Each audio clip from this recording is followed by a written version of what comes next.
നേതൃത്വം എന്ന് പറയുന്നത് യഥാർത്ഥത്തിൽ ഈ അമ്മ എന്ന് പറയുന്ന ഒരു കൂട്ടായ്മ, ഞാനിപ്പോൾ അടുത്ത കാലത്ത് ഇതിനെക്കുറിച്ച് കൃത്യമായ ഒരു അഭിപ്രായം പറയാൻ ഞാൻ ആളല്ല. കാരണം എന്ന് പറഞ്ഞാൽ ഞാൻ 2022 സിനിമയിലേക്ക് വന്നത്. 2023 ഞാൻ അമ്മയിലേക്ക് മെമ്പർഷിപ്പിലേക്ക് വന്നത്.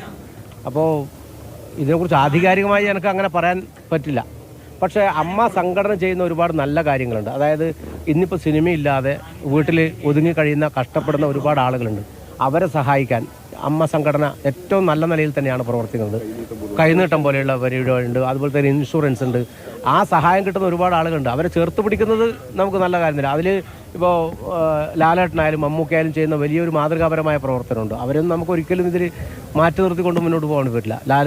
ലാലേട്ടനായാലും മമ്മൂക്കയായാലും ചെയ്യുന്നൊരു ഇതിൻ്റെ മുന്നിൽ നിൽക്കുന്ന ഒരു പ്രധാനപ്പെട്ട പ്രവർത്തകർ തന്നെയാണ്. അപ്പോൾ അത് നമുക്ക് ഒരിക്കലും മറക്കാൻ വേണ്ടി പറ്റില്ല. ഇപ്പോൾ ലാലേട്ടൻ മമ്മൂട്ടിയെ കുറിച്ച് പറഞ്ഞു. ഇപ്പോൾ മമ്മൂക്ക ഇതുവരെ ഇതിൽ പ്രതികരിച്ചില്ല. അമ്മയുടെ പ്രസിഡന്റായിട്ടും അദ്ദേഹം ലാലേട്ടൻ രാജിവെക്കുകയാണ് ചെയ്തത്. ഇത്ര പ്രധാനപ്പെട്ട ആളുകൾ ഈ ഒരു വിഷയം വരുമ്പോൾ പ്രതികരിക്കേണ്ടതല്ല ശരിക്കും?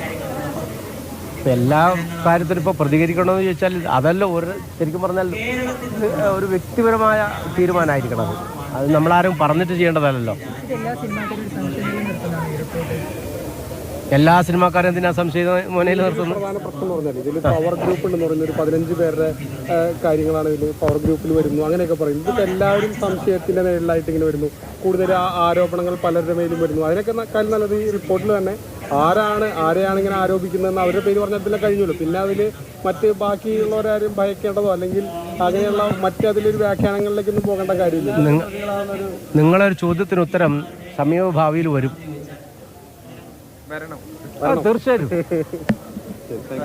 ഓക്കെ.